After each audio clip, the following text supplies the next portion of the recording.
before you start, let's stop. Hi, Eric. Good to see you. Thank you for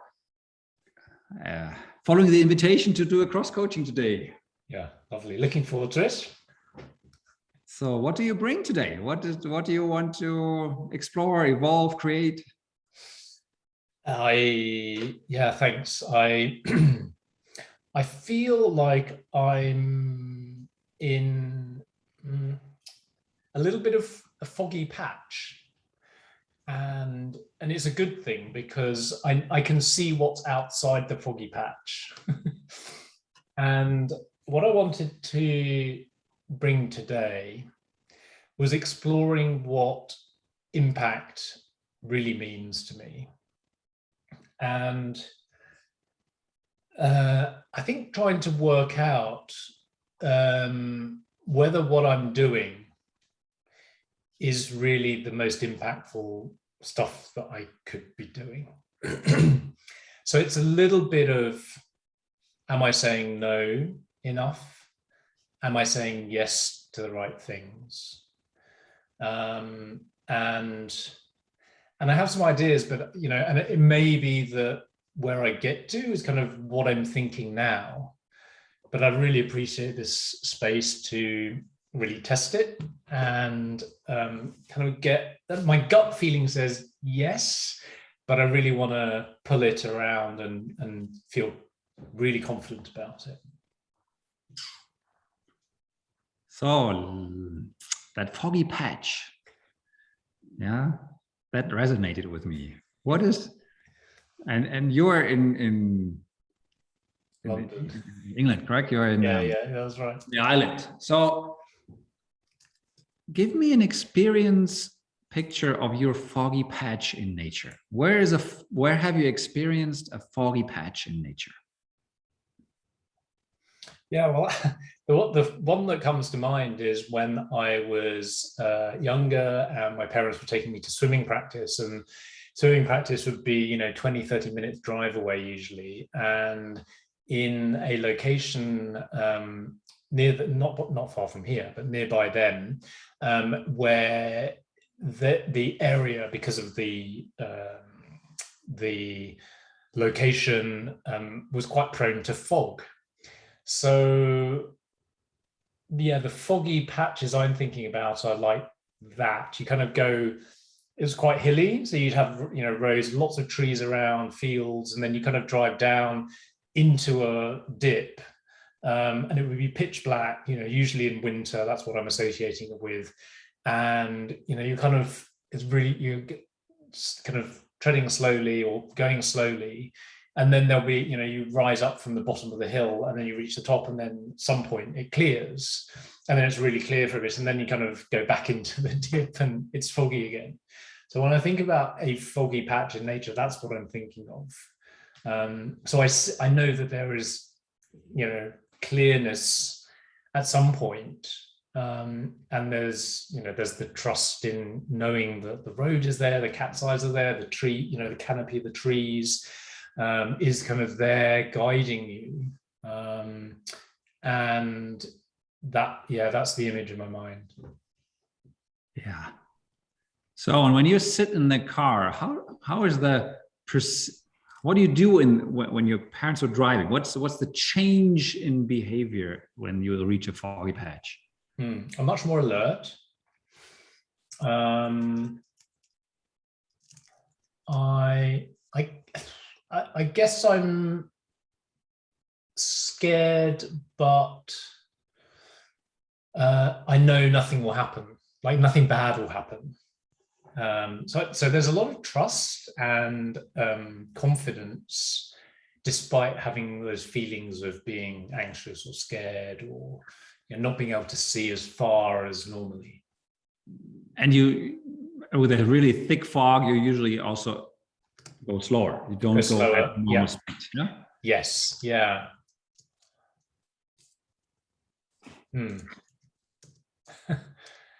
Yeah. Yeah, I want to go faster, but I can't.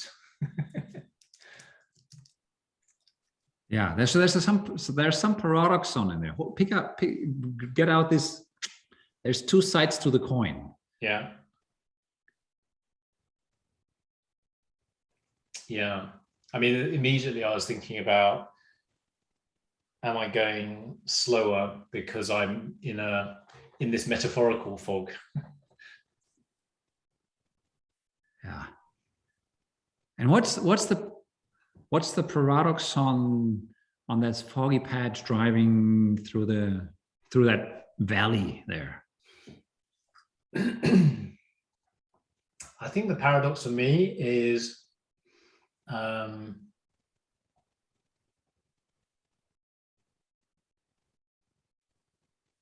well, there's one which is wanting to go a lot faster because I know what the road is like normally, and not being able to do it because safety is the most important thing.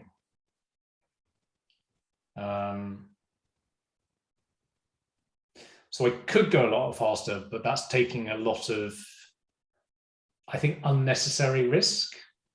What's going to, maybe there's a deer that runs out, a rabbit, or, something like that. Maybe there's a car coming towards us that's not on the right side of the road because they can't see, so it's more the external factors that are a danger or a potential danger. And it's like I'm taking not evasive action because it hasn't happened, but it's being a safer driver to avoid those problems, because those problems are going to be worse problems than driving more slowly. Yeah. May I share an experience that I had? Well, my foggy patch experience, and maybe just from the energy, maybe there's something that resonates. When I was walking the Camino, I did a detour. I walked the Primitivo, which is not so many people walking because I wanted to have that space for myself. And I had read that there is a very beautiful scenic route. It's called the Hospitalis route. Mm-hmm. And the nature is that you walk for 27 kilometers without any infrastructure. Right. So you know that when you start, yes, you have to continue 27 kilometers and before you have the next bar, restaurant, refuge. So and this route is known to be gorgeous because you're on a mountain ridge, you're on the top of the mountains, you can see very far, you can really have a scenic view. Except when it's domed. Right. So I got to this point where there's a deviation in the road. You can take the safe path through the valley. Yeah. After 6 kilometers, there's a little bar. Or you turn right, take up the hill. And it was intense fog. I couldn't see 50 meters, yards in either direction. Yeah. With a little mist. So when I stood there, do I go the safe path or do I go the foggy path? Yeah. I knew I was going to take the foggy path, even though maybe not good view. And I was a little bit in mountains here when I walked the mountains in the Alps. I would never have gone to the mountains during that time because, hey, you don't mess with the weather. But I knew that if I follow the signs on the road, on the yellow arrows of the Camino, and I should be safe. Yep. So, and I walked, and I was just by myself, nobody else. Yeah, I knew that there were people around, but I walked, and within like half an hour, 45 minutes into this Hospitalis road, there was no sound, there was no vision, there was nothing, just 20 meters in front and 20 meters in the back. And that created a realization for me. Sometimes life is like that. You can only take one step forward, another one, another one, another one. And that created so much presence and so much joy that I had tears flowing out because it was one of these big insight moments. Sometimes life is a foggy patch. Mm-hmm. And the only thing that you do is just keep going step by step and be aware of the signs to follow the path. Mm-hmm. And half an hour later, I heard some voices. There were other pilgrims under a tree taking a banana or drink, whatever. I'm not alone. I'm not there. But I had this at least an hour just for myself, walking through the fog, not seeing anything. Mm. What does it create? What resonates with you?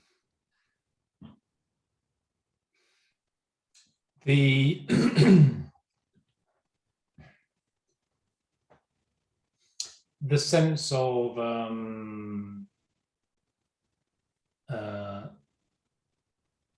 well, two things. One, knowing that it'll be okay, and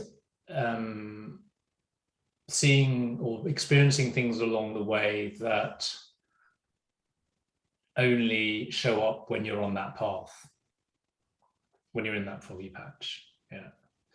And so that's what I notice. I think if I relate it to my own experience, I enjoy foggy patches. Yeah. I mean, I don't like the plain, path, the safe path, or the path that everyone else takes. I'm quite contrarian. I quite like doing something that few other people do, because there's the opportunity to do lots of different things that I wouldn't otherwise do on the other path. That's how I see it. And that silence you talked about, that's the kind of thing that maybe it's not the silence, but I enjoy those moments that the foggy path brings. And if I relate to that one, there was one voice saying, hey, I'm disappointed. I cannot see the beautiful scenic view. If I had gone yesterday or tomorrow, I would have seen a beautiful scenic view. Hindsight, that day was one of the most beautiful experiences I had on the whole Camino. Because that was this realization, that inner expansiveness. And when I hear that you say, hey, the foggy patch, actually, when I'm in foggy patches, I'm much more myself. That's what I heard, what you just said. Hey, otherwise people go fast, they follow the speed, but in foggy patches, actually, I come alive. Yeah.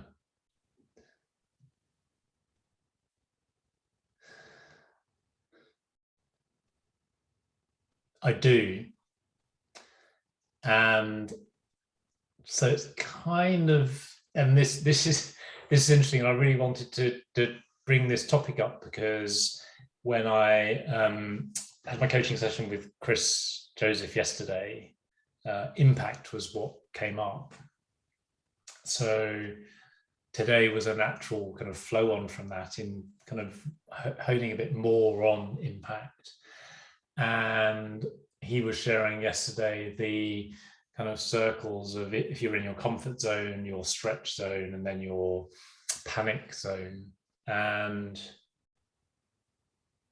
I think my challenge right now is that I love foggy patches, like you taking the less trodden route opens up more experiences. I'm always going to take that route. If I'm with some other people, I might think twice, but I'm still going to steer towards that route. So that's almost my comfort zone. And so I'm in the foggy patch, and that is my comfort zone. I love it in there. The challenge is there's lots of things along the way on this route, in this foggy patch. So I could be stopping a bit more often. I could be spending more time listening to the silence rather than carrying on to where the other pilgrims are. I could choose to spend much more time in the silence. I could speed up to reach the other pilgrims, reach my destination, come out of the fog. And I don't know right now, with all the things that are in this foggy patch, how much should I be stopping and pausing, or taking a refreshment, or stopping and listening to the silence, looking for. So there's lots of. I guess I'm looking for the silence, and I don't know what that is, and that's okay. But I guess that's why it's a little foggy, is because some things haven't appeared yet. Some things are still hidden. But what I'm doing at the moment is what I can see. But I don't know if I take one thing and then if I do one thing, like sit and have a refreshment, that's going to stop me listening to the silence, or that's going to take me down another path. So what is the thing that is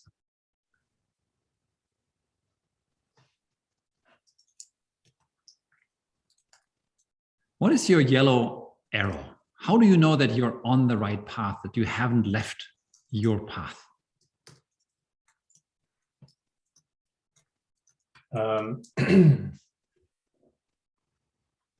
So very much what is in my vision, and the overriding guiding kind of arrow says it has to be fun and easy.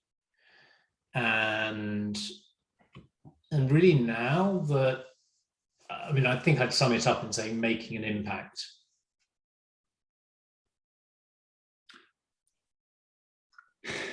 Fun and easy and impact. How would I know, if I walk next to you or with you, how would I know that there's an arrow showing to fun, easy, and impact?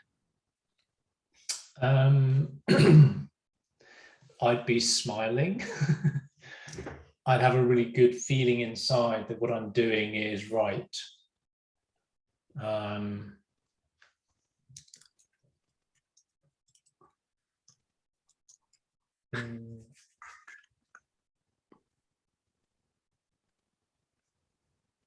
That I'm doing good in the world.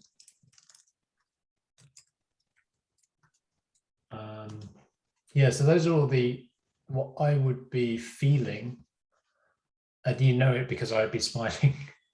Yeah. Like if you asked me about, give me an example. Just like there's a fork in the road and there's two signs. Give me two signs and say, hey, this is the one I'm going to take.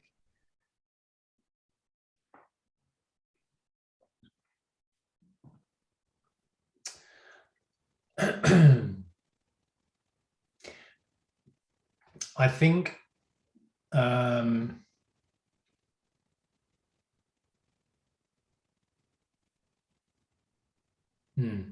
I think it is when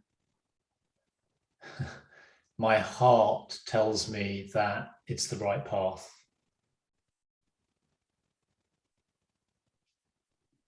Yeah, and I hesitated there because I was thinking, well, actually, it's when my brain, heart, and gut align.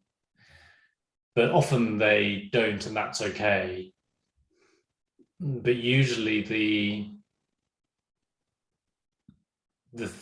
paths that bring me the most satisfaction, they're fun, easy, and impactful, the ones that my heart is drawn to, or in my heart I feel like at home. Yeah. So what I can sense there, what resonates with me is that the heart is your compass. Yes. So and the way I sense it, and please see how that resonates. It requires me to be in the situation. It requires me to be at the fork of the road. Yeah. If I lean this way, I have that energy. And if I lean that way, I have that energy. Yes. So if I'm 3 or 4 steps before, it might still be foggy. But in the moment I'm there, it's very, yeah, 1 step in this direction. Is that what you, is that resonates? It does. And it helps because I've already taken the forks in the road. So I'm not at the junction. I'm already down some of these paths. And yeah, I'm just asking myself, what is my heart saying?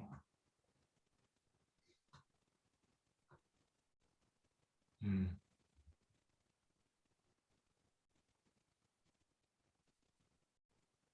Hmm.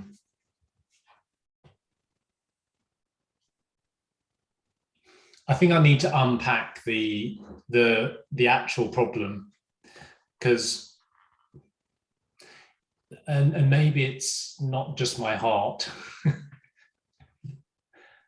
Maybe that's the filter for which path to take. But actually, when I'm on the path, it's perhaps I have not got to the junction and listened to my heart, and now I'm a bit further down 2 paths. That I'm asking my heart, and like, no, there's not quite, there's something not quite fully aligned with what my heart is saying. And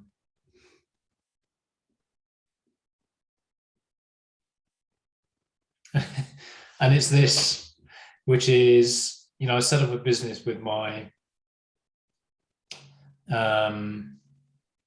with 3 colleagues, well leaders, and it's fun.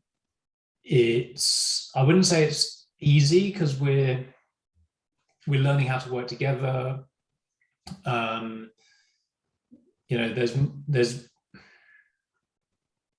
There's more collaboration, and when you're collaborating people, things slow down. But I know that to go further, you need to go together. So is it easy? Not 100%, but the hurdles the wrinkles are worth it. I think if I think about impact, I think my challenge is that business going to have the impact that we and I want for it? And I compare that business with, so that's one path, and then the other path is my own business. So that the other one, well leaders, we've set up our company together. We're joint shareholders, directors. This one is my company. This is my own coaching business. This is doing the corporate work, and I've brought in people, some of my business colleagues, to support me. So it's a different relationship, different dynamic. So they don't have a stake in the company. But what I've been able to do is experiment and go, hey, do you want to come and join for the ride? And the problem I'm facing, I think, and where my heart is kind of being challenged is I don't know if I have the time to do both really well. And with the other business, I don't know if the impact is going to be there. Are you familiar with the tetralemma? No. There's a coaching method, comes from old India. You have path A, path B, none of the two, or both together. So you shared me path A, and path B, in some way they have a coexistence. It sounds at least like this. So there's some choice. You have a choice. Either I double down on A, with my partners, I focus on that one. I double down on B, do my own thing, or something third alternative, neither A nor B, or I join them both together. Which one do you want to explore for, just from an energy?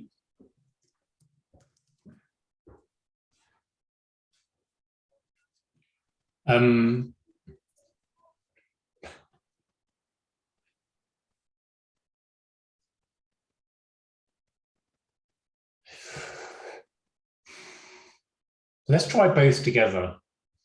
And we can also do one and the other. We can do all four. I mean, if you want a short jump, we can do both together. But maybe let's take it easy. Go first for double down with your colleagues. What happens if you take that path down the road 2 years from the future? What's the default future of doubling down on working with your colleagues together?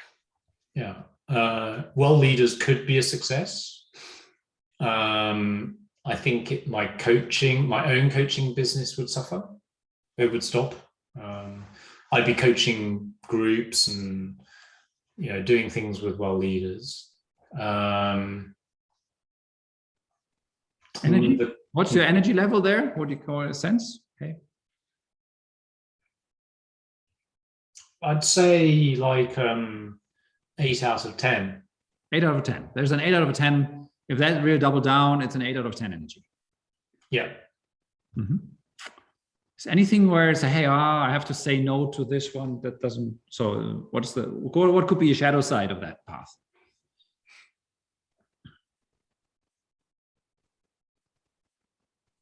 The shadow side at the moment, this is I think where my heart is having some palpitations, is the impact there. What do you think down 2 years down the road? What's the impact that you create? That we are helping leaders be more impactful with their teams by showing them how to bring health as a foundation for their success and their leadership. So if that carries down and becomes bigger, how many people do you reach? What's the impact? Yeah. Numbers. Yeah. Well, sit yourself in a stadium on stage, the three of you, and go in 2025 and see how many ranks are filled with people that you have impacted. Yeah. I mean, we're preparing for a coaching program launching next March, and we're targeting 20 people. So it's a pretty high level, in-depth coaching program for leaders with a whole bunch of live sessions, resources, community.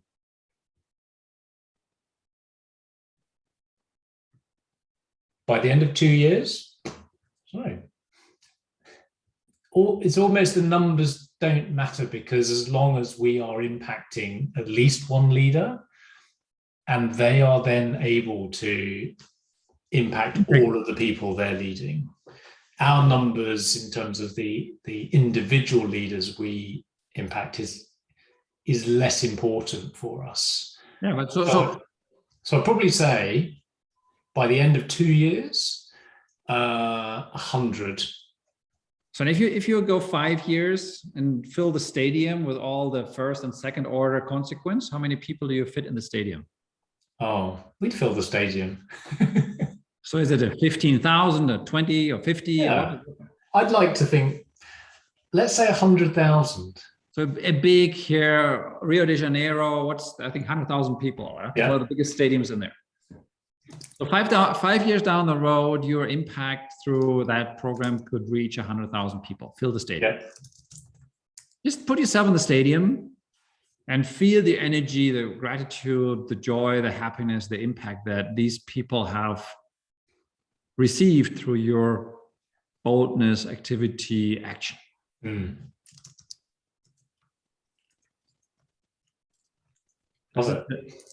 Can you sense it? Is there energy flowing back? Yeah. So there's a lot of energy in the room. Yeah, I feel, and the four of us, I think, would feel really proud.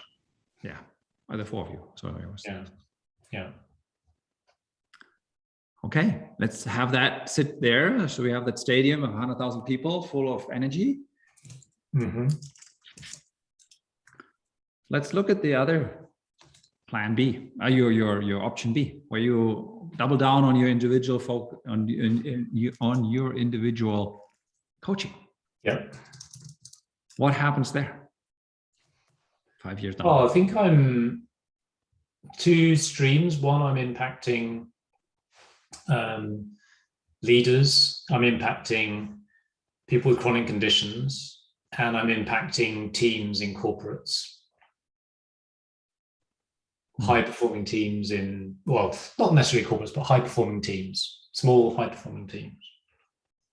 Yeah. So what's the big difference between the group in the stadium and the group that you're addressing now? I'd probably say it's the people living with chronic diseases, and I don't really want to leave that out because it's important to me. So why is that? Please pick that out. What is the importance of that part of your own story? Yeah, that's part of my impact. It's as much as I think leaders need support, not just for themselves, but for themselves in order to lead others and in order to be the most impactful leaders they can be.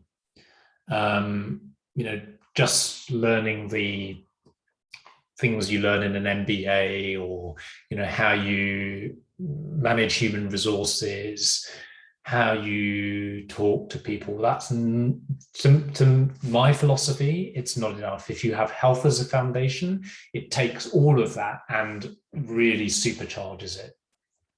So that's what is important about the leadership side of it. And then you have the teams who are impacted by it, and it's a virtuous circle. Those leaders are inspired in the next generation to be amazing leaders too. But in my world, it's not just about leaders. Leaders could have chronic conditions as well, but the audience I have for people with chronic conditions isn't exclusively leaders.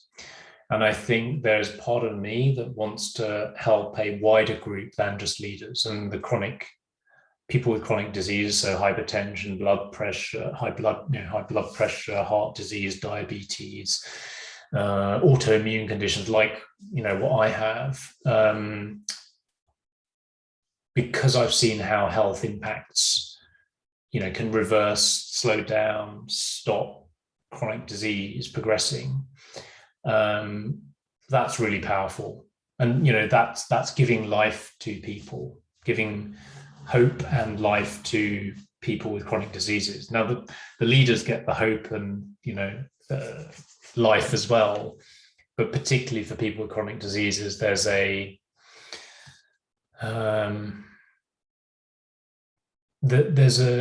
individual gain that is priceless. Yeah. What was that for you? If you look back in your own story, where did you see, oh, that's one step towards the creative future?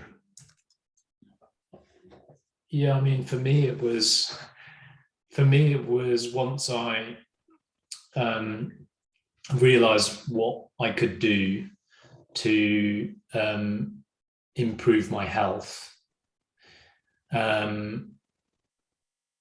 As a leader, it became effortless.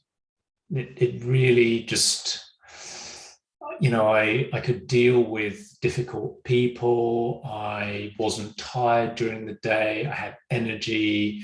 I could think clearly. I had so much resilience that whatever you threw at me, I was like, yeah, I can handle that. There was a lot of equanimity. So in the leadership space, I've experienced that feeling of leadership being effortless.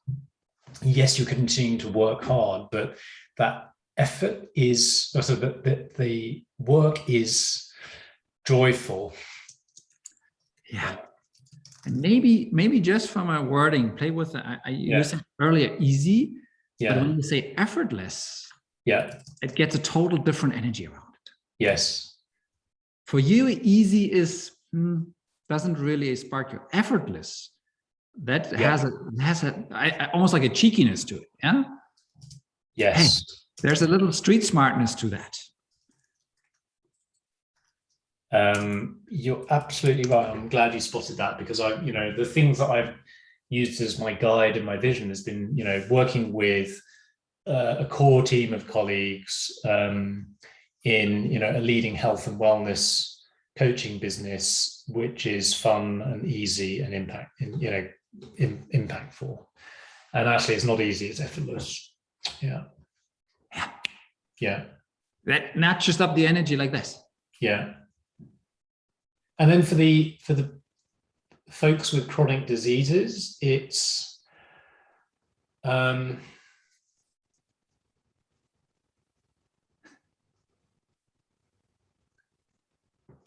it maybe it is like the daily battles feel easier, because that's a more difficult nut to crack. The reality is that people I work with, their lives are much more impacted. So it could be effortless, but and what I sense, let me just extract it. Yeah. Effortless doesn't mean no effort. Effortless means when I'm at the top of the mountain, there's so much joy and energy in there that it was worth taking the effort. Yes. Yeah. Not sitting in the chair, not moving. It's being in the energy state that getting up to the mountain, to the top, it's fun. It's something that I love doing. My body is full in shape. Getting there is something that, I'm getting tired at the end of the day, but I used my equipment to my best of my advantage. Yes. And that requires training, mindset, preparation, energy, right food, and so on. Yeah. And, in that sense, for the individual folks with chronic disease, it's it's helping people take the clear path, not the foggy path. Yeah. If you look back, what was your mind shift or your pattern shift that allowed you to take the different path?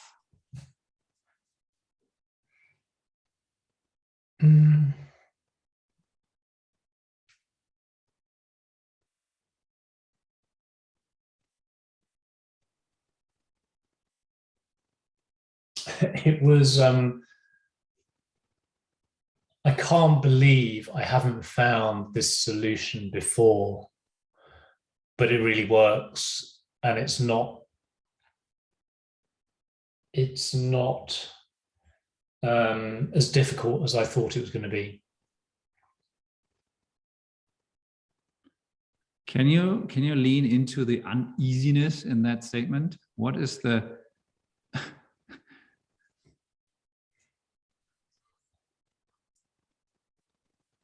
I mean, it was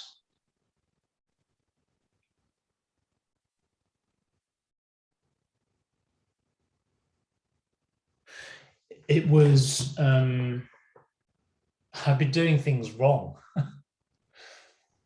And there was a big part of me that was thinking, holy crap, my life has been so difficult. I'm tired, falling asleep during the day, not thinking clearly, thinking that I'm just working too hard. Is it all worth it?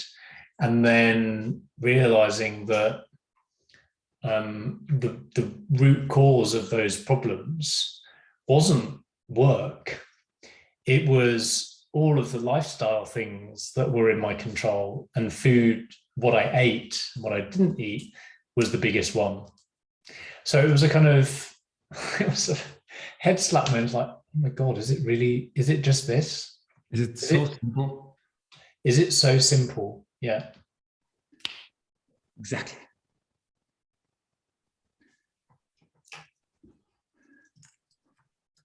Yeah.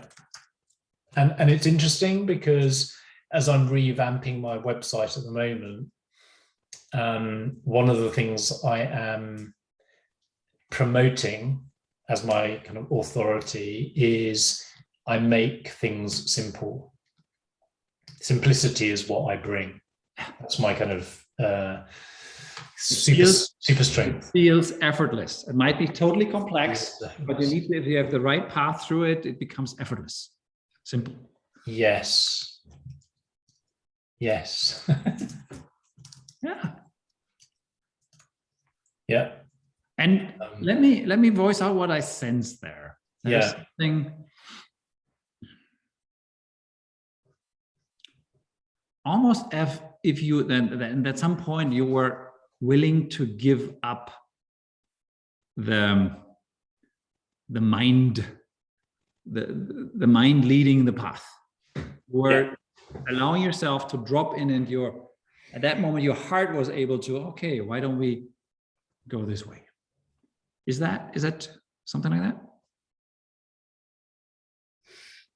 As I'm talking about this easiness and the effortlessness, the simplicity for the leaders and folks with chronic disease, my heart feels a lot of love for both those camps. There is some overlap naturally, but there's a lot of love in my heart and willingness to make it effortless and easy for both camps. Yeah. So can take me in the situation where you were able to integrate both?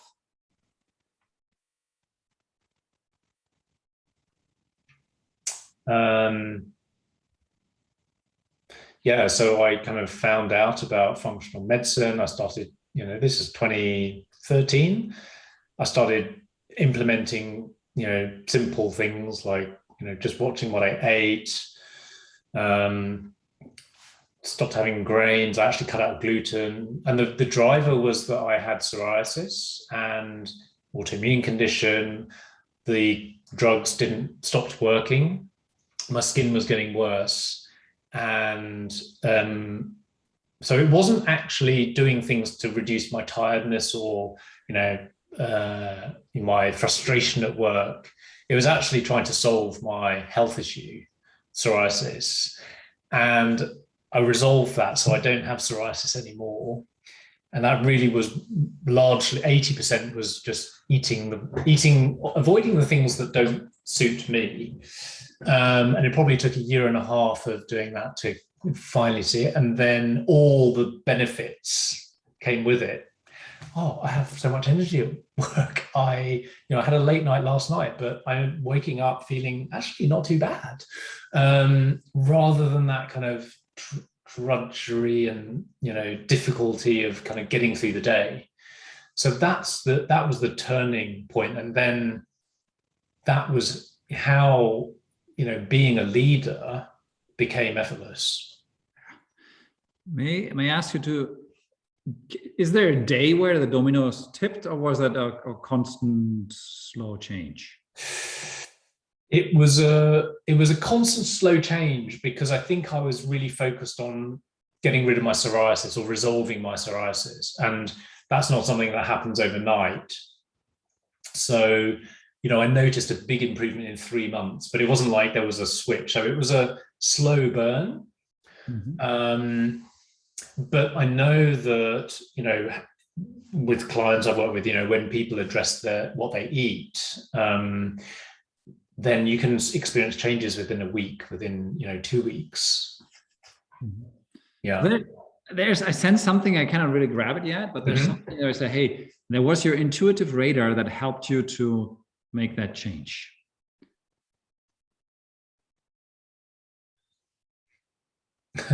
Everything else had failed. The creams I was putting on failed. And to be honest, I wasn't thinking about,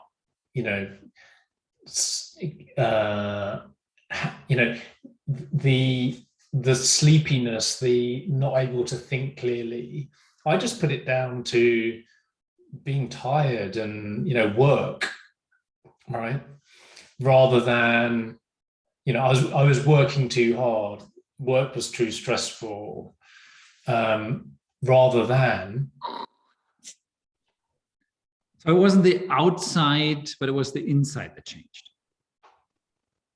Yes. Yeah. Or I say maybe the intake. Maybe you made a big change in the intake.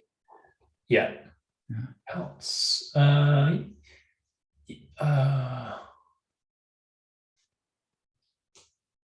I was changing what I had control over. So I use the yolk of the egg. Yeah, you stayed in the yolk. Yeah. The yellow one that you can influence, while the other one is your a circle of concern or interest. Yes. While you changed inside rather than trying to change the outside. Yeah. But by changing the inside, all the things on the outside, like longer hours at work, the stress at work, all of that became really easily manageable. So we explore now the path A, the path B. Yeah. So let's look at the fun path. Do you want to neither one or both together? Both together. Let's explore both together. How can you play A and B together in a joint venture? When you say together, you mean merging them or doing both? Doing both, merging, whatsoever. Be creative. It's your solution of A and B. How do I do that?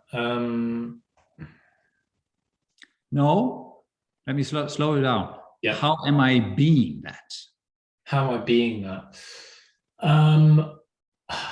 I think what's showing up is that I need to keep reminding myself what my heart is feeling. So that conversation we just had about the simplicity, the ease, why am I doing this? It's the impact I can have on those two groups of people, the stadium and, the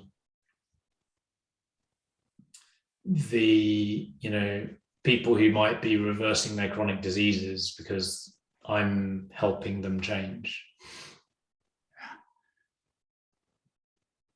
So just from the energy, the people that have chronic diseases, they have a higher interest in finding you. Absolutely. Yeah. The other, you almost like want to find them, but the people with chronic disease, how do I do this? Is always a question, who has done it? Yeah. Yeah. And by the who has done it question, finding Eric, then, hey, I need to work with you. It's a total different energy. It's a pull energy. Yes. Yeah.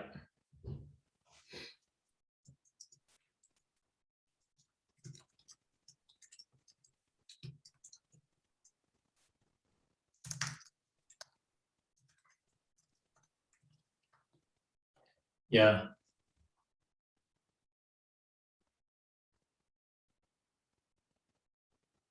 And I think that's fine, because I think the way I see it is that I don't need to. I think I'm experienced enough and my name is enough out there that people will find me, and I don't need to invest too much effort and time. I mean, I'd still need to say things and get things out there.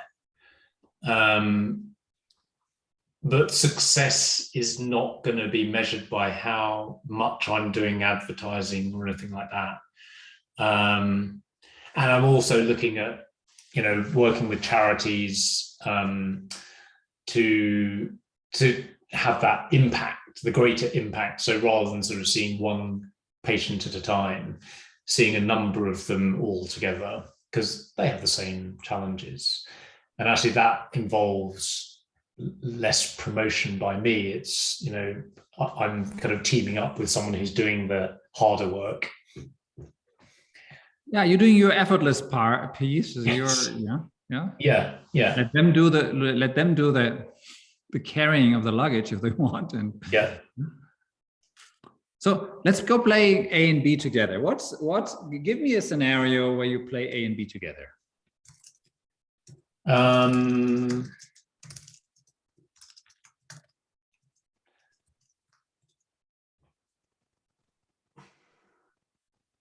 So I see so I'm coaching leaders individually as part of my own business. And they see, oh yeah, this is quite nice having a group of people I can be with, a community I can be with. So I think the distinction really is the well leaders is really the community of leaders, and my coaching is the one-on-one leaders. And I think I got some resistance there because I want to do the group stuff as well. But I think but I get to do the group stuff in well leaders. But I think what I need to do is stop going down the path. So I've got a fork in the road, and doing A and B together means part of my B paths, one is chronic disease patients, one is leaders, and the other one is groups. I don't think I'm going to do the groups because there's too much of an overlap with what well leaders is doing. So if you really make it niche and make it a very small square. Yeah. So how can you make that a really small, unique square for you? What is the boundary conditions around that very niche, small, highly focused square? For which bit? For A and B. How do you say no to certain things in A, and how to say no on certain things in B, so it becomes really a very small, narrow, highly energized zone? Your zone of genius with combining A and B. Yeah.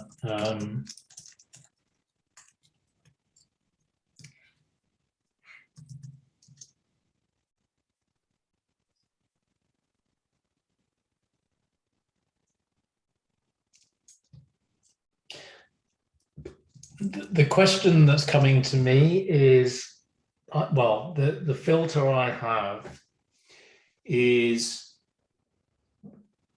if I'm at a fork in the road, or I'm combining A and B, or doing all of A and B, and there's too much within the whole pot, the filter I need to apply to decide which things to kick out or not is, where can I make the most impact so that people's lives are effortless and have simplicity?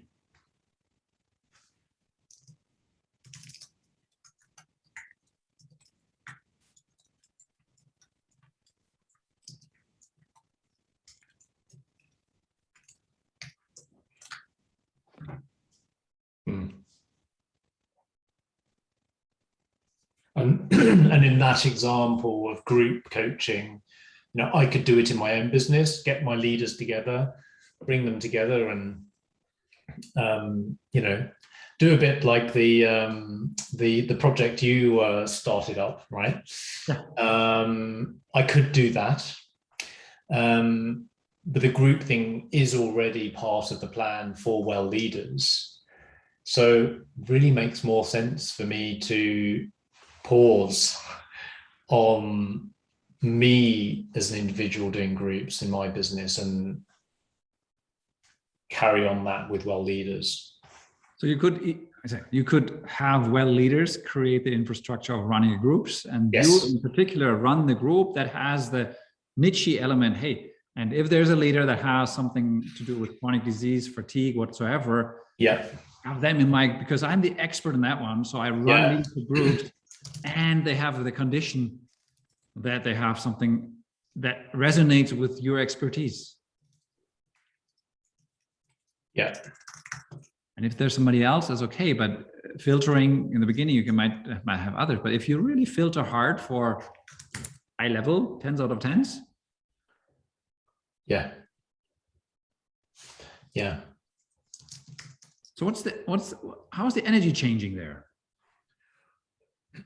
I think it's good because I feel much more motivated to do it all, knowing that I've got a good filter for deciding what comes out.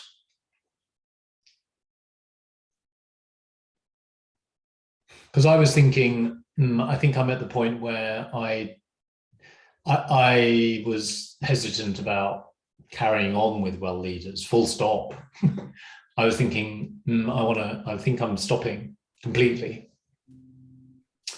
But that's actually not what I want to do.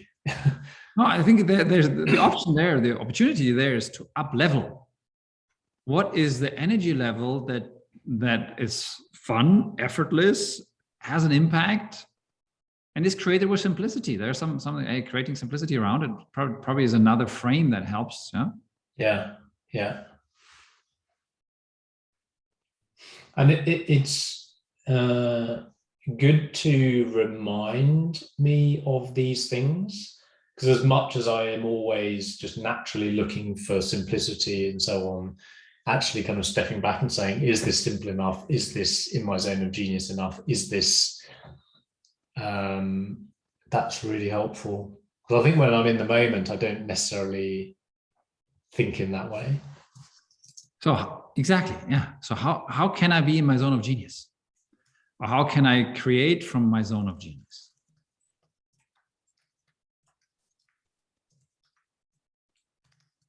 Yeah.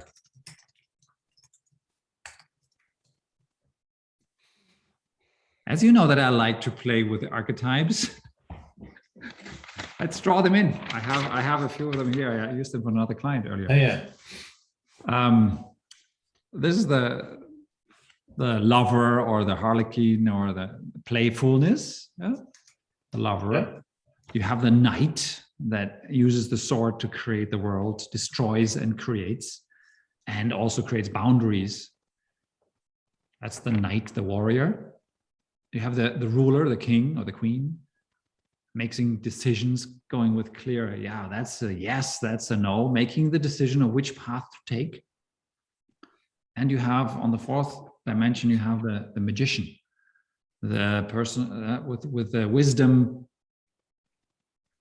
taking time to make sure there's evolution happening, watching for the growth. Mm-hmm. Not so much interested in exactly how it is, but it's, hey, that there is an evolution going on. Which of these four energies is in your current fogginess rather strongly present? What's the bottom one again? The lover. I call it the lover with a big heart. Yeah. There's joy and playfulness. The knight, the creating the world in the now. Yeah. The king, looking for decision yes and no, making. And also, he's also for the treasure chest, making money is part of that one. And the magician is more detached, looking long-term, interested in the kairos, the right moment, but not in the sense, oh, let me jump into it. It's more like, oh, when the right moment is there, I'll I liked. Yeah. And sorry, your question about which one is now featuring. Yeah, you said when we start with the fogginess. Yeah. So which one seems very close to you, very familiar, and maybe then also which one might be interested to invite? Yeah.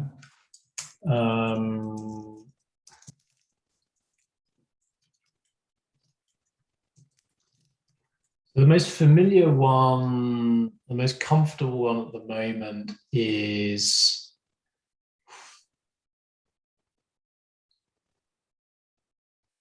magician. The magician. Yeah. Yeah. Tell me more. Because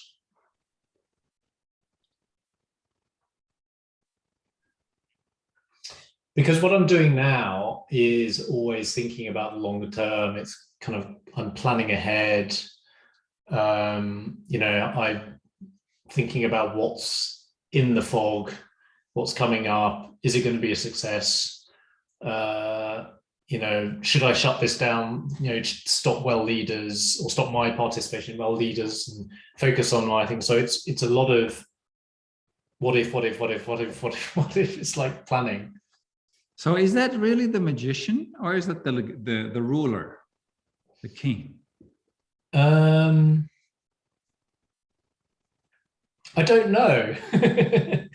I may not be familiar with the four roles well enough, but and let me play with it, because what I hear there is there's a long-term thinking in it. I see. So the way you speak to it, the king said, "Oh, should I option A, option B, or should I do this or that, or which one gives more money?" It's a very, very Chronos type mindset focus. For me, the magician has more the energy of interesting opportunity. Let's see when this is ripe. When is should I grab the fruit now, or do I wait for a few months and then it drops into my hand? Yeah. And there's not so much what if, it's more like what's the evolution? How can I give good guidance to the king to make a good decision that at the end there will be plenty of abundance for all of us?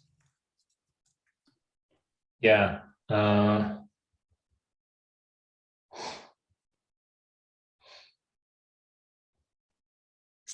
Step into the magician. Just step into the energy of the magician, looking at with a non-attached, hey, it's about the experience, not the reward. Yeah. That's what I'm experiencing. I can turn my hand to anything, and these two speak to my heart. And if they succeed, I know they'll make a big impact. I mean, they're succeeding as we go, but the kind of bigger success, or the success that's further down the path. Yes. So my advice to the king would be, these are two good paths. Yeah, we should continue with them. Yeah, and so which one do you draw in that is not so present right now?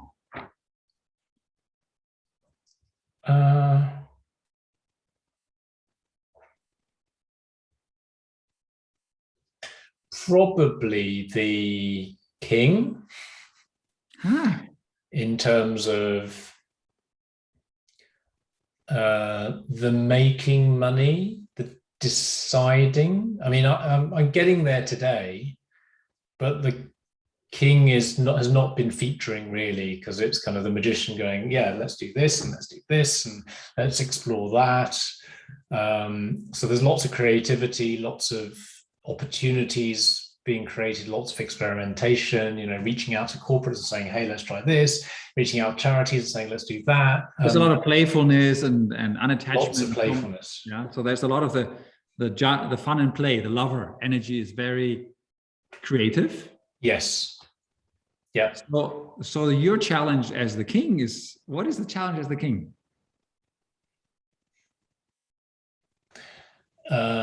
Making sure that everyone is focused on the right thing. So how does a king do that?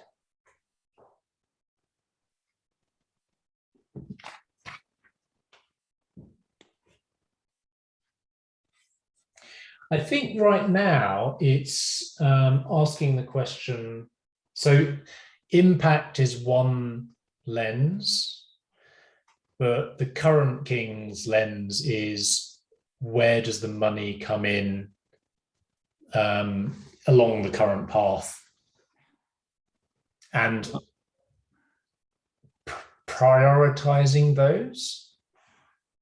Let me give you something now I play with, you would like to play with. Yeah, it's your option as a leader is you have option A and B.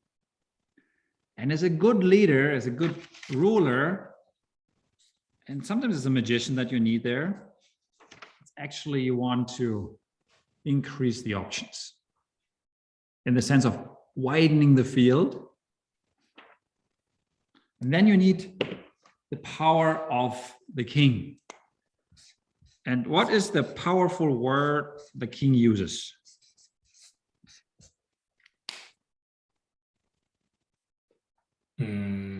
What's the leadership word the king is using?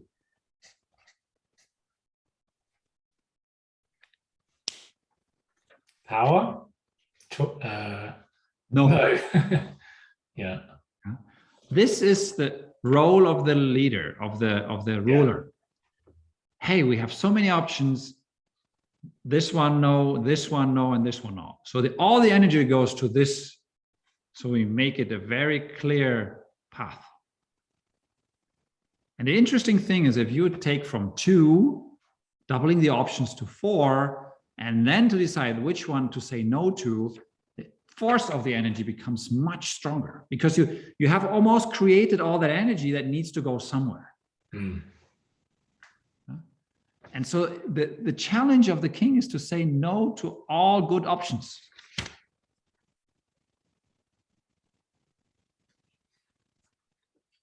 Yeah.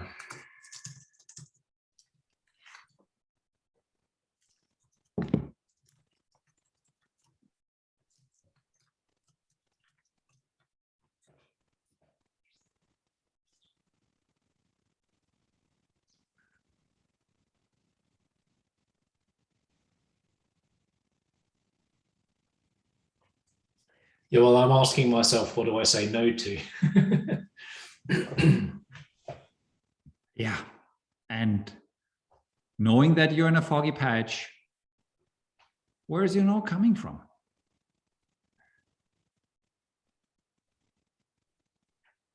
It's the uncertainty of what's going to be most impactful, what's going to be most successful financially. Where am I going to be able to play my zone of genius rather than just what I'm good at? So you almost gave you the answer yourself. To play in your zone of genius, it requires to play the no to all the things where just in the zone of excellence. And from that angle, the zone of genius, the source of the answer is an inside answer. In the zone of excellence, there are a lot of people outside that can give you, yeah, well done, and so on. And if you look at the bowl that Chris uses, yeah, the zone of genius, it really requires the bowl to be inside and decide from there. That's why you go slow in a foggy patch. You don't want to hit full speed into a intersection.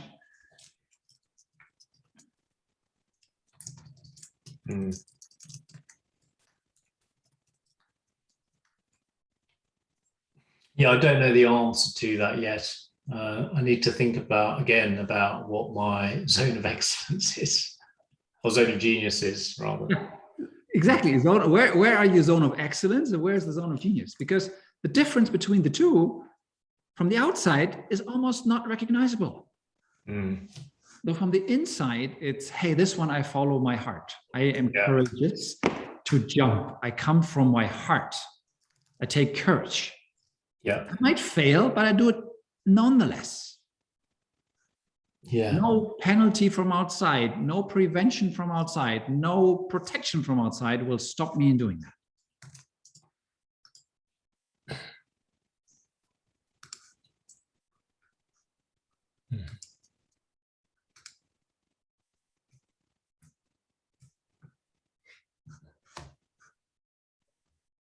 Yeah.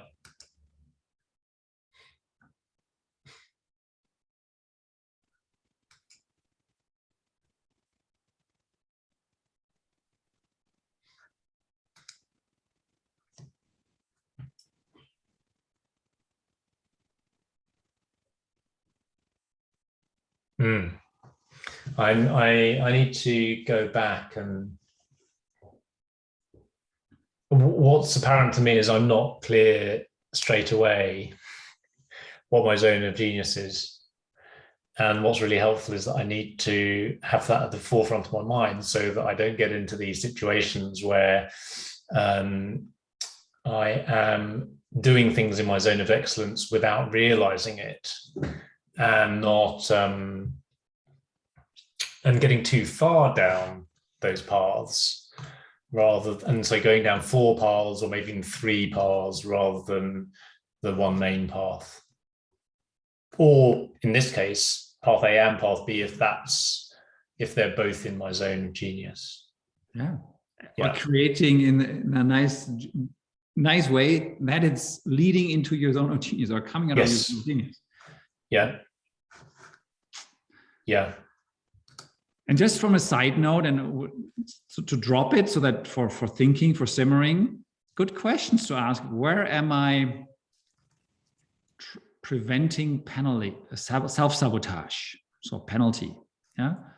Where am I preventing potential harm or whatever?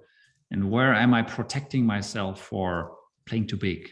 Because Gay Hendricks speaks about these 3 Ps, penalizing, protecting, and preventing, that are holding us in our zone of excellence rather than playing out of your zone of genius. So these are usually good indicators. Hey, is this something where I'm playing small to prevent fall down?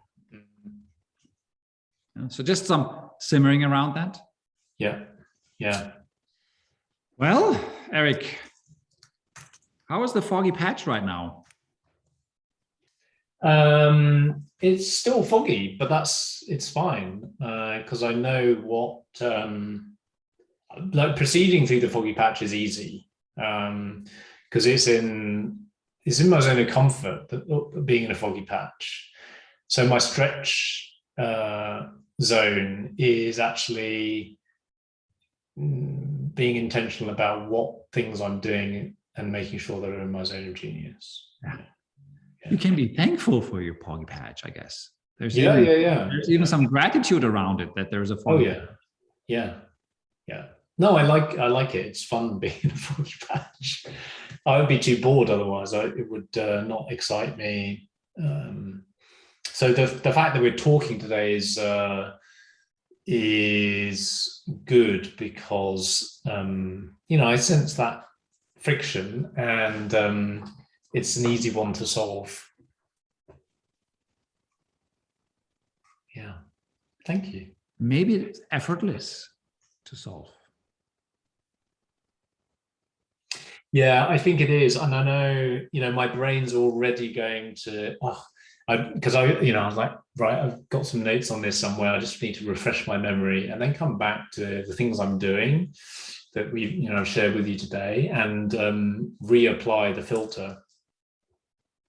Yeah, well. That seems very light to me, very easy, effortless. The effort is digging up my notes and kind of, going right. Yeah, and I have, as one of my habits, I'd like to have a closing or wrapping question. What would you like to extend yourself some gratitude on today? What are you grateful for yourself?